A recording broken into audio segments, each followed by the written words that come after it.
Hey YouTube, this is Zach with Achilles Financial, and I'm going to be talking about JP Morgan Chase as well as the broader banking and financial sector today in this video. The reason why I want to highlight this is because JP Morgan is one of my top stocks to pick for 2022, and I don't think that now is the time that I am personally going to be continuing to buy in. The reason for that is because despite the very attractive dividend yield that you see right here of 3.1%, I have some concerns on the broader economic movement, as well as what I expect to occur in the financial sector going forward. Now, at this point in time, in terms of how attractive the company looks, between the dividend yield as well as the PE ratio of 8.4, which is below the historical average of sitting around 10 to 12 in the banking sector, or at least the large banking sector, I think that we're going to continue to see downward pressure, in particular due to charge-off activity for these larger financial institutions.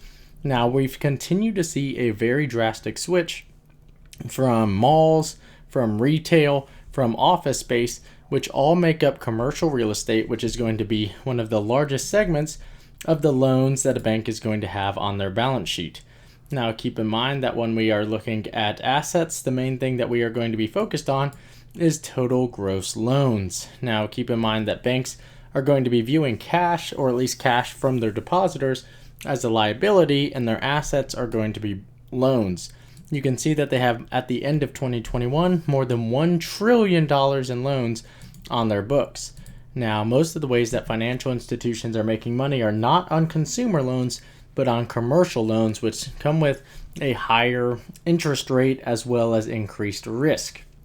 Now, one of the things that we're going to be looking at is if a lot of this is going to be made up of CRE or commercial real estate, then how are they going to continue to service those loans or continue to make money if we start to see the overall collateral drop or the collateral value drop associated with those loans and charge-offs start to occur, meaning that the bank is not going to receive money back and they're going to have to continue to increase their non-interest expense, which you can see right here. We've got total interest expense, and then if we go down here below, you have non-interest income and non-interest expense.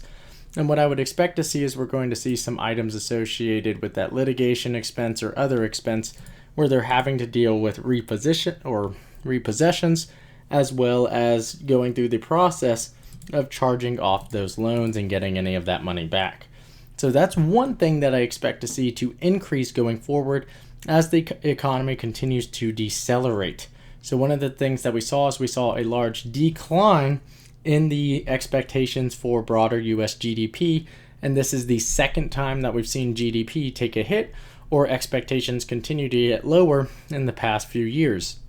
Now, while banks did not see the fallout from the 2020 financial crisis, or I can't call it the financial crisis, but rather the pandemic, because of things like PPP, because of things like the sheer amount of government stimulus that went in to intervene, I don't expect to see that going forward. The other thing is that we don't have interest rates to decline, or the expectation that they'll decline going forward, but rather the expectation is that they will increase into a slowing economic environment. Now, from a chart perspective, we see that JP Morgan is currently sitting just south of their 2019 high, which was about $141 a share. That continued into 2020. 2021, they break out of those highs. In 2022, we saw it at nearly $175 or $170 a share. So since that point in time, the stock has declined heavily down to $128 a share. So while I think the price right now is very attractive, I think that we could continue to see it continue to fall further. Now, one of the things that's super beneficial is compared to the 2020 highs that we saw is that this is a institution and this is a group that has continued to buy back large chunks of their stock, and they continue to be very shareholder friendly with their dividend policy. Because of that, we've continued to see that they have continued to add shareholder value. The question is, I don't know or have an idea of where the bottom is going to be for this stock. We are seeing increased pressures on the consumer from a consumer price index and inflation level, from supply chain issues, so the discretionary income has continued to drop. And on the reverse side, we're going to see interest expense, or rather the interest expense for consumers go up as those interest rates begin to increase. That's going to slow down that discretionary spending, some of that wealth management, there's a lot of things that these financial institutions are going to get hit with.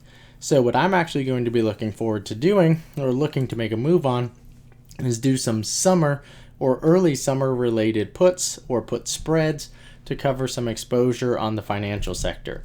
Now, because I'm not a financial advisor, I wouldn't construe any of that as advice because I'm just some guy on YouTube. I'm just highlighting that I think we're going to see some additional downturn or downward exposure associated with the financial sector.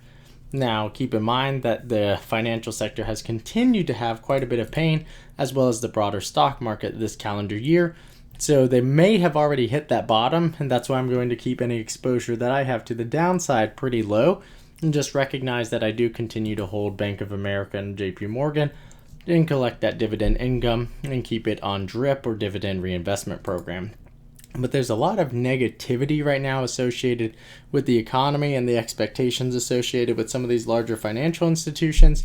And as such, I'm going to tend to agree with that, at least for the immediate future. Should things change, I will continue, or I will have my opinion evolve and continue to change based on the facts I'm presented, just like I'm doing so now. Changing my opinion from, again, the beginning of this year, where this is one of my 2022 stocks to watch, and I invested at that time.